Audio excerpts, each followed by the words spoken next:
Okay. So, hi everyone. It's my pleasure to introduce Dr. Federico Vegetti, an assistant professor in political science at the Department of Cultures, Politics and Societies at the University of Turin.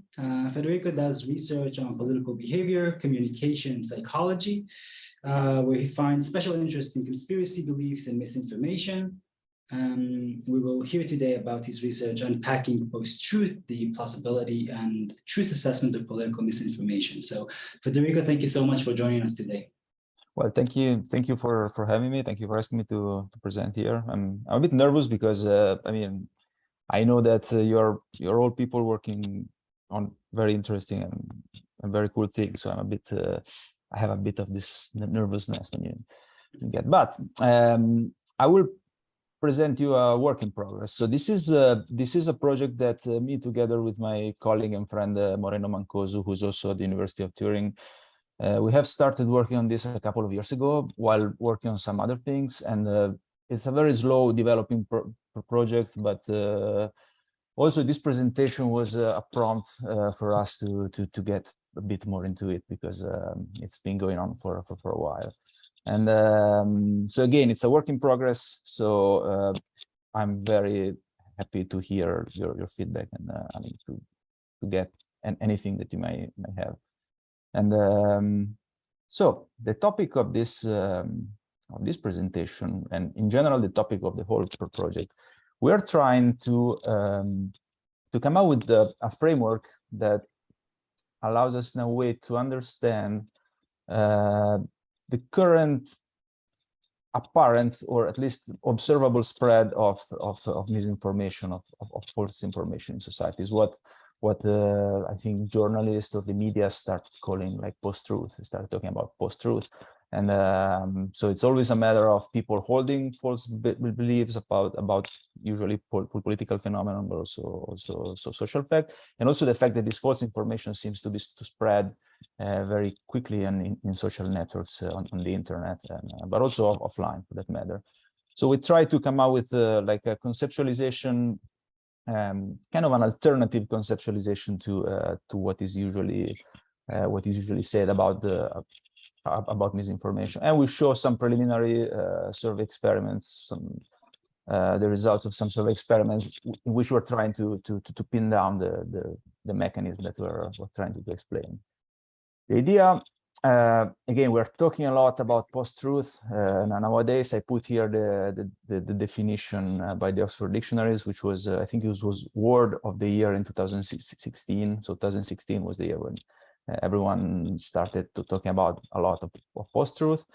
And basically, there are a few things that, like a few take-home messages from this narrative. I would call it narrative because it's like a broader type of conceptualization. So the idea is that it looks like people are willing to believe in anything as long as that fits with what they already think or what they already believe. So they're willing to buy any sort of true or false information as long as this confirms what they already think. And also, it looks like this false information spreads very quickly and much more than accurate information on social media. So this was kind of concerning. There were some findings of some studies that were a bit concerning in these respects. And of course, the implication here is that whatever goes bad, especially electoral politics, but also like we could see like with the vaccination hesitance in some countries, whatever goes bad in social coordination, let's call it, is usually attributed to the fact that people are misinformed. However, there are a few pieces of evidence here and there that kind of do not fit with this narrative. So first of all, there are a number of evolutionary explanation, but also like a number of pieces of evidence that show that people are actually not that gullible. So it's not so easy to buy things that are not true for individuals. I mean, of course, in many cases, we don't have contextual information to know if something is true or false, but in general, we're quite good in figuring out if something is actually true, and also in putting trust in the right sources. And also, there is some evidence that shows that the misinformation, the false information that is actually consumed and also shown to people within social media is quite low. In general, this big spread of misinformation usually occurs among all the same users, which are usually hyper-partisan users or accounts. And also in general, when people are, I mean, this the third piece of evidence, it's more about the debunking than the misinformation itself. But even when people change their mind about some false information, so when they're convinced that some false information is actually false, they will not change their attitude towards the target object. So if I buy some false news about a politician that I don't like, some people will tell me, yeah, okay, well, this was not true. I might also agree that it was not true. Okay, I can correct my belief, but my attitude, my baseline attitude towards the politician will remain the same. Okay, so it doesn't seem that information has an impact on what it should have an impact. So which is the attitude that people eventually have about the target objects. So from here, we had some research questions about, first of all, these are very wide and very broad research questions, but first of all, why people seem to believe so easily in false information. So it looks like from evidence that people believe so easily in false information. Why is it the case? Is it true that people believe so easily in false information? It's our perception of it. And second of all, why does this information circulate so much, even if it's more or less useless for most people? So if people don't really make use of this misinformation to change, to update their attitudes. So why there's so much market for misinformation? And we had I call it a conjecture because it's not really a theory, but this is this is probably the main slide of this presentation. So this is what we think in general that is going on in very simple terms. So first of all, we think that in many cases, actually most cases, when people say that they believe in some false news, but also this can be generalized to conspiracy theories as well, they do not actually believe in it. So they do not, this is not the same as believing in something. They say that they believe in something, but when they say that they believe in these things, they're rather expressing an opinion about something, about like the target of their of the piece of information or the attitude, but they're not really stating a sort of some statement about the factual truth. They're simply saying that they believe in something, and to say it in a very bold and very strong way, they're willing to say that they believe in something that might be false. So from this perspective, what we can see as the prevalence and spread of misinformation is not really that people are going crazy and they're believing in everything. They're simply, these are twisted ways to express opinion. So we're just observing a superstructure in a way of what is already in place, what was already in place and it's been widely documented. So opinion polarization. And this occurs because the environment in which social information and political information is mostly exchanged nowadays is an environment in which there are no high stakes for saying the truth. So talk is very cheap. It's an environment where people can say pretty much what they want. They can say that they believe in what they want, because this will have very little consequences for them to say that they believe in something wrong. So this is just a general point. I will try to be more clear. We started from a few basic considerations.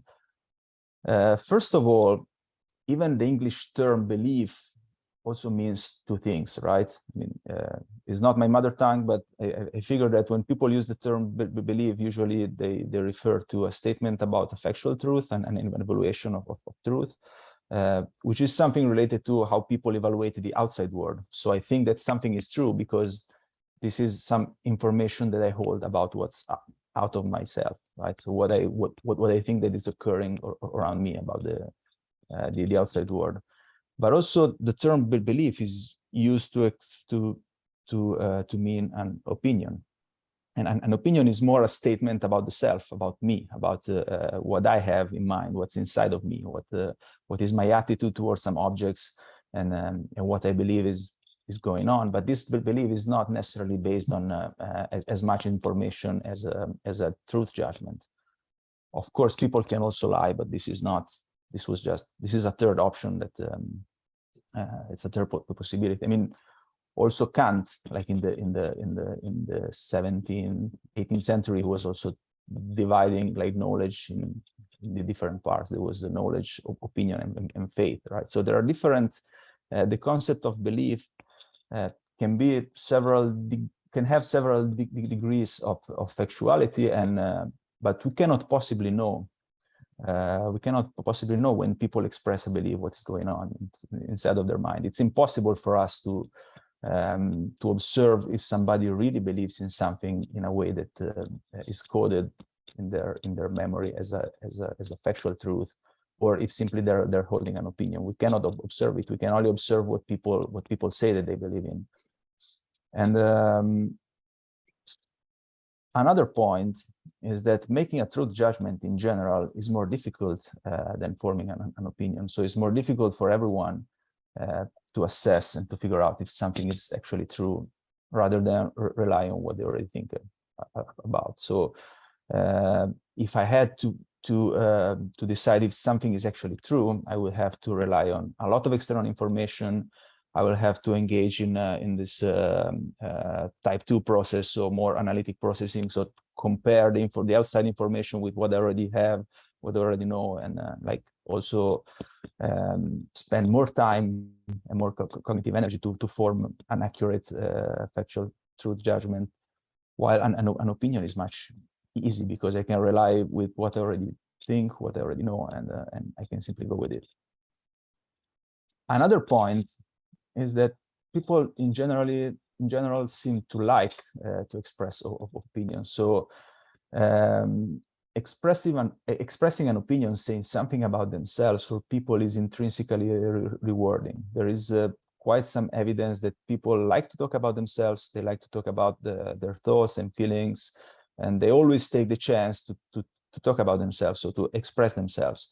And this is especially true on social media. So people on social media, a lot of information that they post is about themselves. I mean, the old Facebook, I mean, the end of 2000s Facebook, it was all about posting what people were doing in the morning, in the afternoon, whatever. But now it's not exactly the same, but still, I mean, people talk a lot about themselves, about their taste, about their preferences. So in general, holding everything constant, we like to talk about ourselves all the time.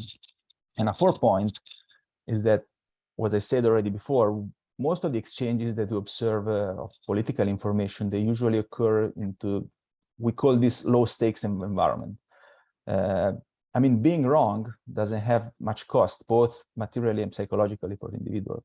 So it's not such a big deal if somebody is wrong, in most cases in which people exchange political information. So the instrumental value of having accurate information is not that high. It doesn't empower an individual much to hold and to express accurate information, because really we're just talking about things on social media all the time, and also with people in our personal networks. We don't really pay such a high price if we're wrong. It's not a big deal. That's our intuition here. So starting from this point, our theory here is that when people have little incentives to be accurate, they're more likely to go with the baseline, so to talk about themselves. So when there are no hard incentives from the outside, I'm repeating myself, but I think this is important, people will revert to what they do more often, which is reveal something about their own internal world rather than talking about the external world. And so this is what we call here commitment to the truth. So if I feel if I feel that I will incur no cost in being wrong, I will not commit much in being true. And in this case, I would talk about myself. So this is similar, is not so different from the classic motivated reasoning, right? So the accuracy versus the directional motivation. If I don't have a motivation to be accurate, I will rather go for like some directional motivation, which is usually confirming my prior belief. However, in that case, with motivated reasoning, it's all about identity protection. In this case, we don't say anything about why people do it. So whether to protect their own existing attitudes or identity, we simply say that this is about self-expression. And it's also not what about is going on inside of people's mind. It's more about what people say. So it's more a behaviorist type of approach in a way. So we can only say something about what people state that they believe in it, rather than how actually they feel and how they process information.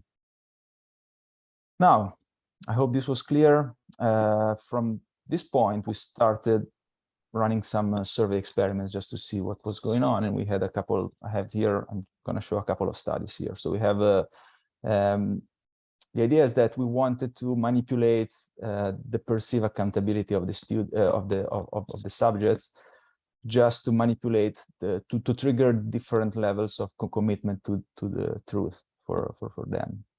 So basically, the idea is that the more they're held accountable for their beliefs or misbeliefs, the more they will commit to saying the truth. So this they will be less likely to show themselves, to talk about themselves, but to make a statement about the external world. And we look at two dimensions here. So there is, of course, accountability to the self. So I might have a material loss if I'm wrong, or I might also have a self-image loss if I'm wrong. But there's also accountability to the group. So I might have a reputation loss if I'm wrong. And we try to work on both these aspects in our experiments here. So in one study, the first study, this was basically two years ago, July 2000. We ran a survey experiment in Italy, about 2,200 observations. And we showed people 1 out of 12 different news items. We made up the news items. They were all fake news that we created. I will show you a couple of images just to give you an idea. And they're all negative news against some politicians. So there are all these kind of petty fake news that circulate a lot on the internet about politicians doing something wrong or being bad persons, and you know what usually you can see a lot on Facebook. So every respondent only saw one item, and it was the variation was between the subjects. And our outcome was news adoption. We call it adoption because it's not really belief. We're checking the different things. I will go more into detail soon. And we basically varied the news on 3 dimensions. One is, of course, half of the news are government consistent, so they show an opposition politician in a negative way, and half of the news are opposition consistent, so it's the other way around. And we also varied this news adoption type that I will explain now. And then we also varied on the type of bad thing that the politician was doing on the dimension of warmth and competence, but this is something that we just tried to check if there was a different effect, but we didn't even, I mean, I'm not talking about this here because it gets even more complicated. And also it's too much for this presentation. It's a lot of, we try to vary as much as we could in a way.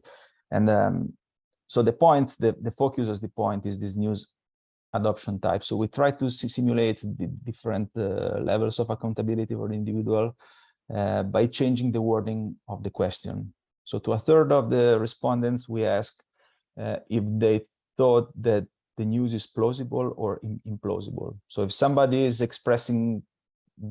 making a plausibility judgment, they're really not, there's nothing wrong if they're wrong, right? So they don't have a loss if they're wrong. They're simply saying, okay, for me, this is plausible. It's an opinion. It's clearly an opinion. We also ask if it's true or false to another third of people. So in this case, they're committing a little bit more of their own, let's say, faith. So if they think that something is false, even if it's plausible, but they will put probably a bit less more of thinking whether it's accurate or not. So the idea is that this is a little bit more of a commitment that we're asking to them. And finally, we ask people, this is there is no real money involved here. It's a hypothetical thing. So it's like, if you had to bet €5, would you bet €5 if the news was true or if the news was false? So in this case, we're basically trying to simulate a loss of money. So they should commit even more to think whether the news is true or false. And so we pre-registered this experiment. So we had basically three hypotheses. The first one is that in general, like holding everything constant, people are more likely to accept, here we say, but to adopt a fake news content when it's about plausibility, and less likely to do it when it's about like betting some money. So basically, it's easier to answer the question formulated in this way. So it's an easier item than this one.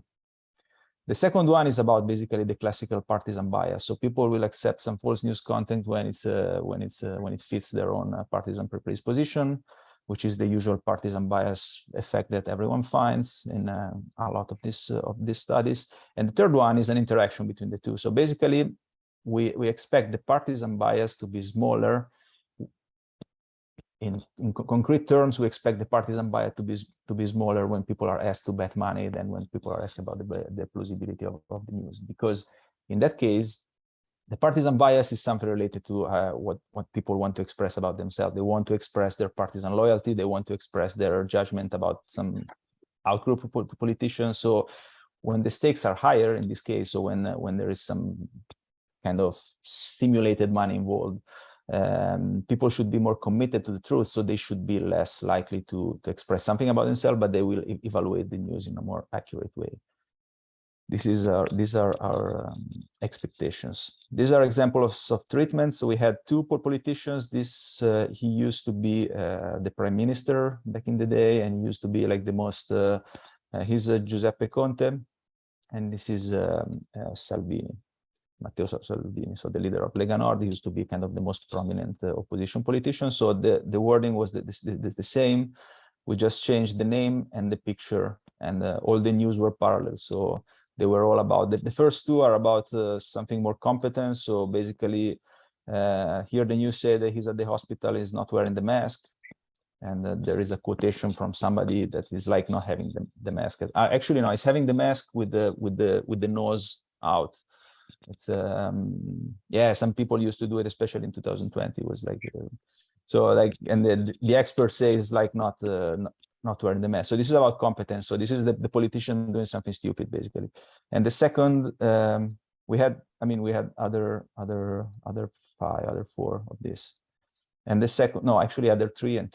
And the second was about a former agent of the protection that says that in March, the politician sent the agents of the protection to get masks for himself and his family and friends. So in March, there was a short, this was March 2020, so at the beginning of the pandemic, and so there was a shortage of masks. So basically, it's a very selfish and bad thing to try to take as many masks as possible for yourself and for your friends. So that was more the warmth type of dimension. But again, I'm not talking much about this now.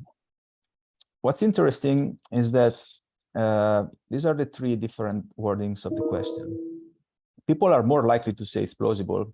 So the group where the prompt was about the plausibility has a higher chance of news adoption than the other two. Actually, there's no significant difference between when the question was true false or betting €5 true or €5 false. We also checked the response time because we're curious to see whether people put more thought in any of the three different cases.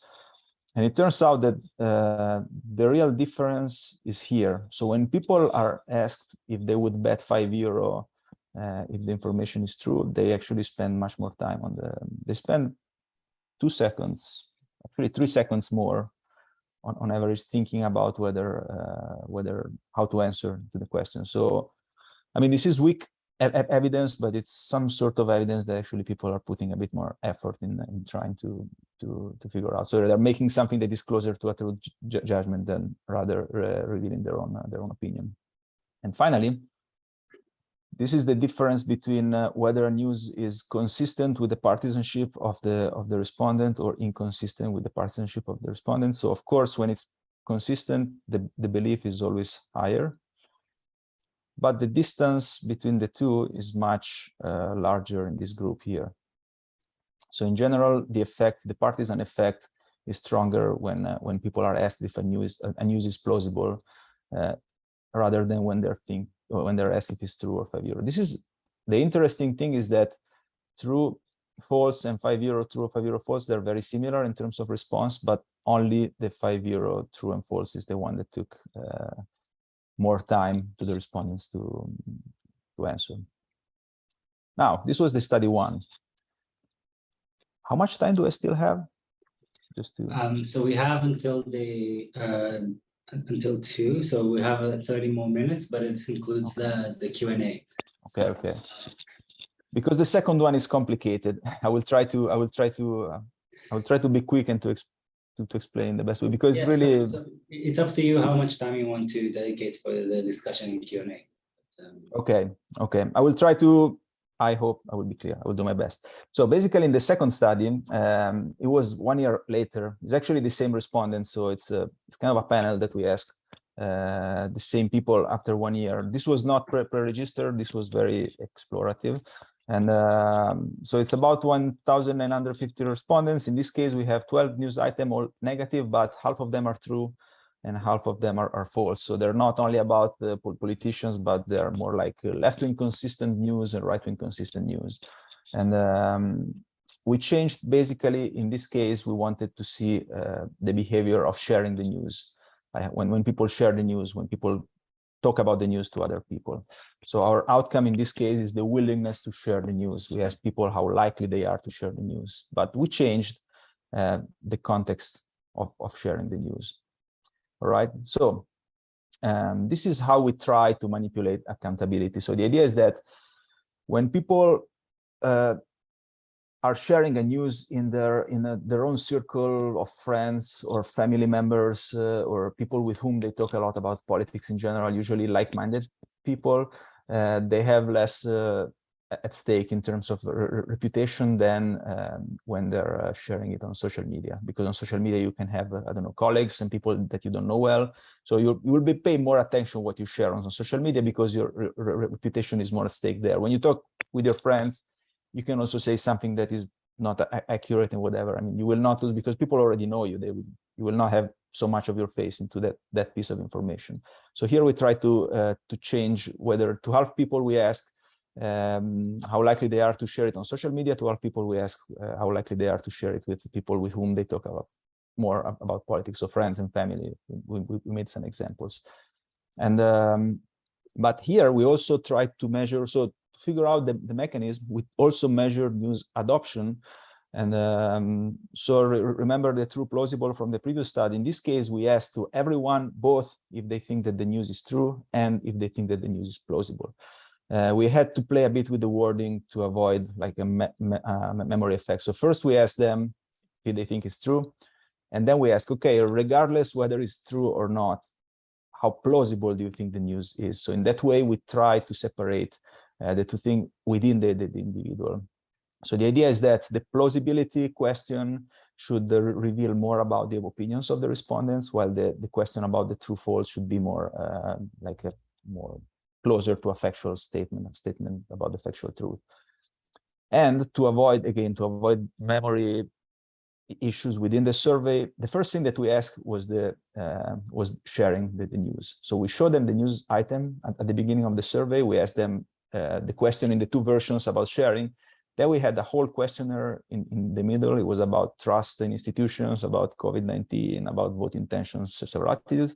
And then at the very end, we showed the same picture, and we asked the two questions about whether they think it's true, and then whether, regardless of whether it's true or not, whether they think it's plausible at the end of the questionnaire. So here, what we expected, again, we did not pre-register any hypothesis in this case, but we expected that plausibility judgments and truth judgments are not exactly the same. So we expected that they do not collapse. Plausibility judgment, they do not collapse to truth judgment.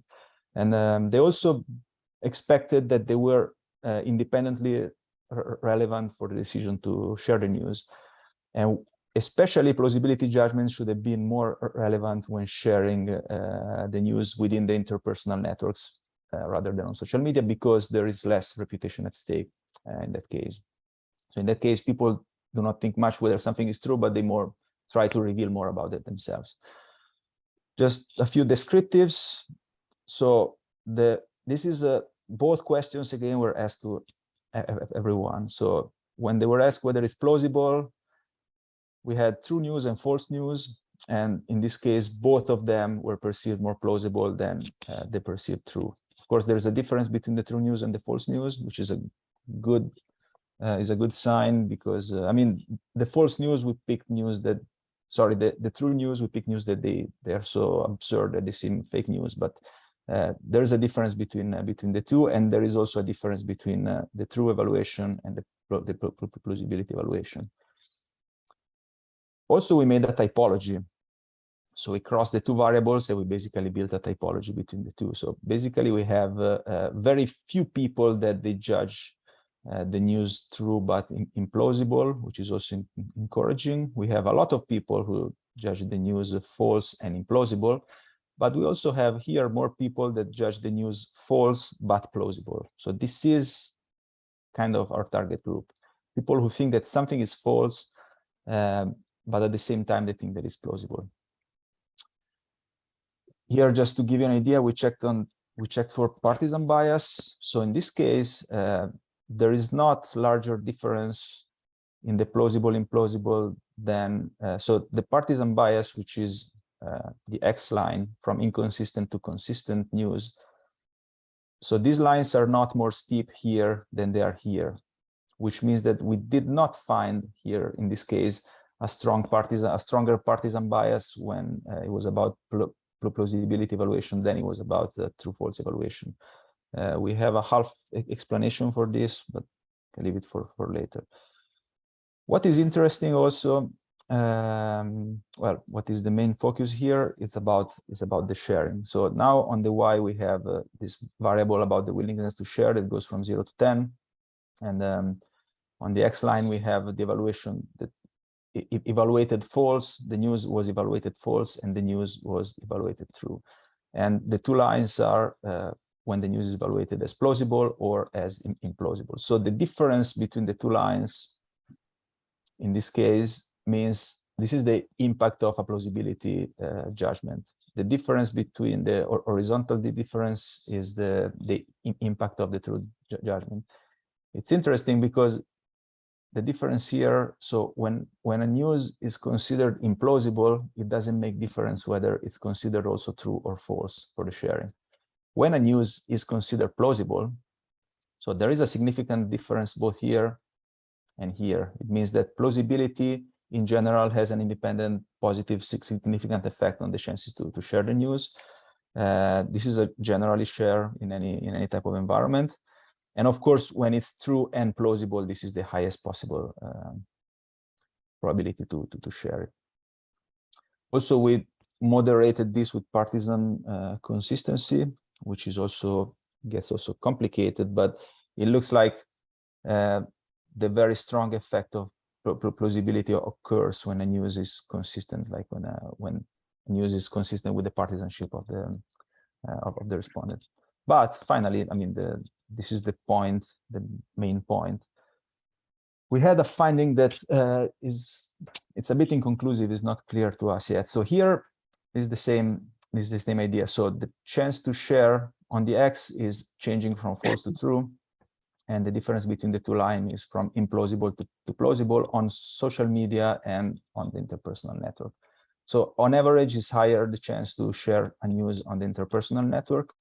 And when something is plausible but false, which is this group here, there is quite a massive difference between something that is implausible and false, and if it's something that also there is a big difference between sharing on the interpersonal network and on social media.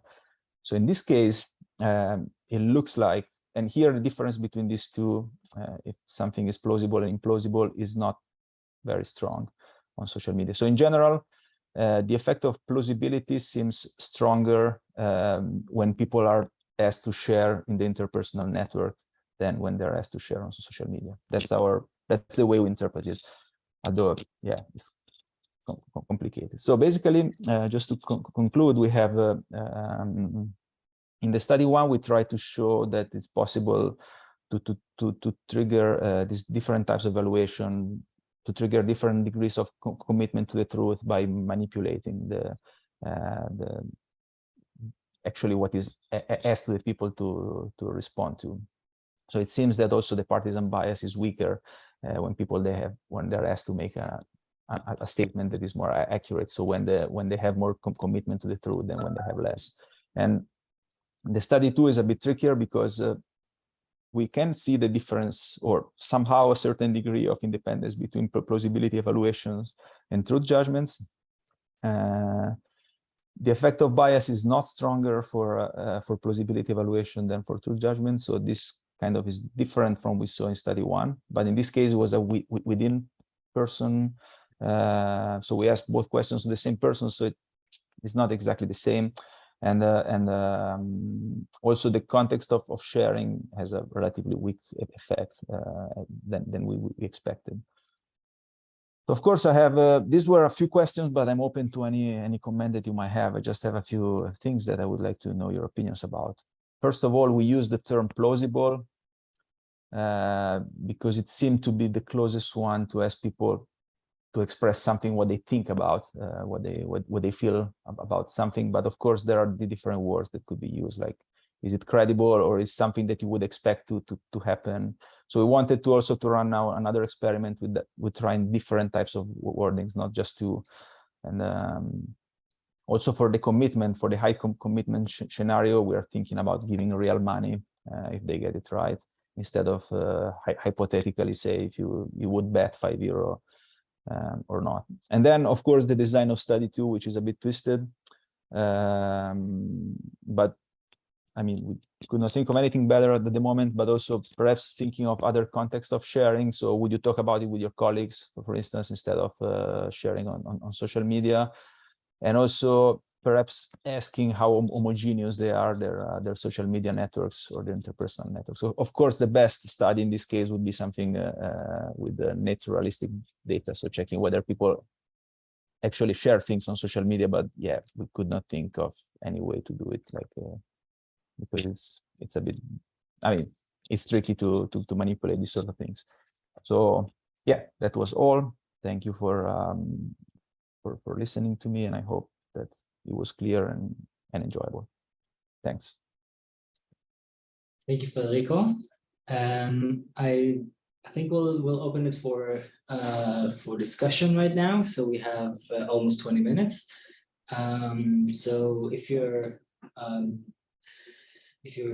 Zoom, please raise your hand. If you're here, please say so.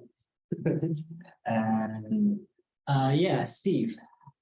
Yeah, thanks for that. I unfortunately have to leave in about 10 minutes, so I want to get my question out. And it was basically your manipulation of accountability was related to presumed financial reward. You know, are you willing to bet on this? Now, I think that's very interesting, and you may be interested to hear that one of the things in climate denial is that climate deniers never bet on their, on their opinions. They never put their money where their mouth is. I actually have a paper on that I can send you if you're interested. It's quite striking. So I think, yes, that's a very good way of making people think twice. However, I'm also wondering if in that context on social media, if it isn't some sort of reputation that is more important to people. There's a paper, I think, by Sasha Alte, if I'm not mistaken, who basically showed that people are very concerned about not losing their reputation by sharing things that are false. And so I wonder if, have you thought of manipulating just some sort of social shaming or something in order to hold people accountable? I suppose your second experiment sort of went in that direction, but maybe there's a more explicit way of doing that. I'm just curious about your thoughts. Should I answer or should I collect? Yeah, please answer. Well, thanks a lot. And yes, about this point, I think that there are better ways to differentiate more about the reputation that is at stake. We actually thought that I mean it's a bit rougher measure, because we basically said, okay, usually in interpersonal networks people are more like-minded than on social media, but of course we did not talk about the reputation and these sort of things. But yes, that would probably be a better way to separate the two effects and to manipulate better the reputation. So perhaps, I mean, ideally this would be some sort of naturalistic environment where people are asked to really share things among their contacts, but that's very difficult. I wouldn't know how to do it. So we have to simulate some sort of to make people think of some people. So that's why I thought about asking, would you share this with your colleagues, for instance? And usually with colleagues, it's a bit more, there are some people who talk a lot about politics with their colleagues. I mean, I guess we all do because we're all social scientists, but like a lot of people, they don't do it because it's considered something potentially that can create conflicts. So, and of course the reputation might be stronger there. But yeah, I will try to read also this Altei. I mean, I'm aware of the study. I haven't read it, but I remember when it came out, it was, so I will read probably, perhaps they have some, they use some manipulations that can be useful for that. So I don't know if they have a specific way to change that, to manipulate that. But yeah, thanks a lot. Anyone else? Yeah. So I have a question. Hi, my name's Rosie. I'm just I'm a visiting scholar this year. We're visiting Steve's lab at Bristol. So maybe I misunderstood exactly how you worded the two questions, the one about plausibility and the one about truth. So tell me if I've misunderstood, but it seemed to me like the difference between what you got for the plausibility and what you got for the truth could be mostly explained by response bias. That is to say, one would naturally have a much more liberal criterion for saying, sure, that's plausible, than saying, sure, that's true, right? Like, you could tell me 10 different things that a given politician might do, and I'd say, yeah, all those are plausible. I mean, to different degrees, none of, you know, do I think they actually happened? That's a much higher bar because there is only one reality. There are many parallel universes where things are plausible, there's only one reality, right? So I'm not sure how you'd ever expect to see anything different than what you did see in terms of the plausibility being much higher than the truth, or am I misunderstanding how you phrased the question? No, we actually, this is exactly what we wanted to get. So, I mean, it's easier to say that something is plausible than that something is true, but they're on the same, so there are different types of judgment, but in a way, so when people think whether something is true, they do a sort of a plausibility check. So in a way, plausibility in theory should be part of the truth assessment. So we try to separate the two things, to ask just the plausibility, and then with the true false, try to prompt people to also consider things in a bit more realistic way. So with plausibility, we actually wanted to maximize the extent to which people reveal their own opinion. And then in the second study, we wanted to show that plausibility is as strong as truth when people decide to share. So to prove our point that that actually people are sharing more about their own opinion rather than about their assessment of the external reality. So I'm not sure if I misunderstood your question or if I answered it. I think I understand a bit better what you're trying to do with the two measures now. So yeah, I think that sort of answered it. Yeah, thank you. Thank you. I want to follow up on that because I understood it as what you just said, right? That you're trying to basically tease apart the belief, right? That one part of it is about the veracity of the argument, and the other one is maybe my opinion or attitude or something that it's not very easy to measure. But honestly, I'm trying to think of why not directly asking participants about, well, how much they agree with this, right? And not, and the veracity, right? So if what you're trying to measure here is their opinion, well, why asking about the plausibility and not about their opinion? That's a good point. We also thought about asking, do you agree or disagree with the news? That's another possibility that we haven't tested yet. But I mean, yeah, it's this plausibility thing was more trying to try to put something as in a way that looks like a judgment of truth, but at the same time captures as much as possible from opinion. And we haven't tried actually to ask whether they agree or disagree, but this would be something also that we would like to try in another experiment. So like to also include that as a group. Thank you. Don. Yes, thanks for that. It was a very interesting talk. Just also following up on that point on plausibility, I wonder how much of it is split into whether you just think, yeah, that's an event that could possibly happen, and how much you believe the person is capable of it, especially if we're talking about politicians. So it's kind of like the difference between me thinking, well, I know the prime minister hasn't done that, but I believe he would do it at some point. Or, oh yeah, that's an action that anybody could take. So yeah, it's possible. Is it? I mean, might that distinguish beliefs or like opinion-based beliefs a bit more?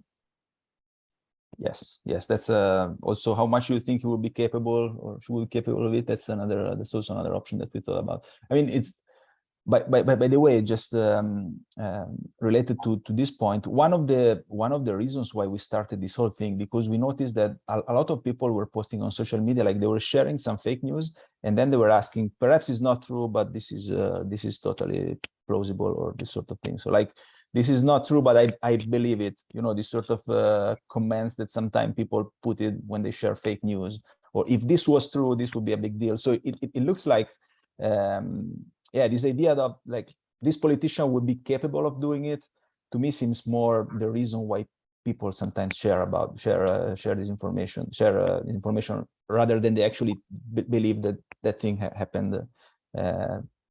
So yeah, that's indeed another alternative wording that we'll try to test, because that could be also better than plausibility. Yeah, thanks.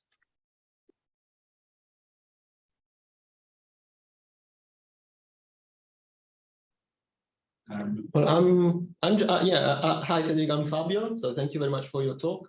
And as you may understand, I'm Italian, like you. And I just want to follow up what Don said, because when you presented the fake news, about Salvini and Conte, I thought they were all plausible, because I knew the subjects and I know what they're capable of. So I was thinking about, the overall discontent of Italian people about politics. I don't know an average Italian was happy about even his own party. So what would happen if you use like a different type of news, like, I don't know, health-related fake news, economic-related, I don't know, sport-related, I don't know.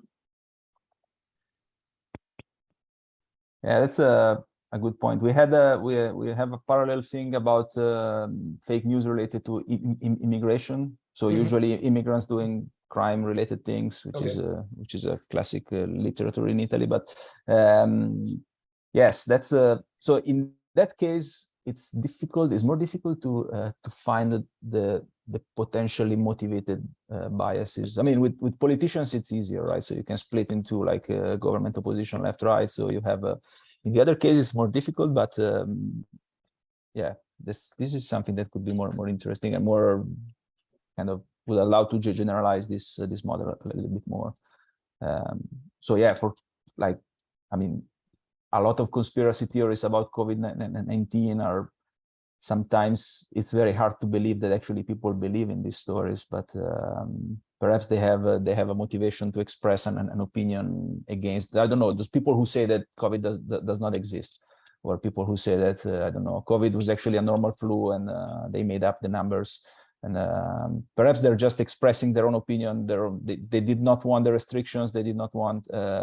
They are against the restrictions. They are against a number of policies that were implemented. But they stated they believe in those things for that, just to voice their own opinion. So in that case, that could also work in the same way. With climate change, it's a bit tricky. I mean, it's something that for me is more complex. I haven't understood very well yet, but yeah, there are several topics for which could think of applying this. Indeed. We have a hand up by Gordon. Yeah. Hi. Can you hear me? Okay. Yep. Yep. Yeah. So I'm just trying to get my head around this distinction between the sort of attitudes and worldview on the one hand and beliefs on the other, which I think is really interesting. So plausibility is, it's primarily about your beliefs about the world rather than your attitudes, isn't it? So there's a difference between asking how surprised would you be if something is true, which is plausibility, and how happy would you be if something was true. Or you kind of want to ask how consistent with your general view of the world or your general attitude towards the world would it be if something were true. And it's hard to see how to phrase that exactly. But the attitude congruence, which is kind of to do with how happy you would be if something were true, seems kind of really quite separate from the how surprised would you be if something were true, which is about plausibility.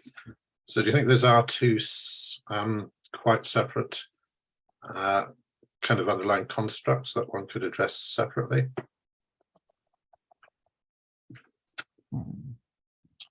Okay, so you're asking whether plausibility is actually all about attitude congruence, or even the surprise if something was true was actually about.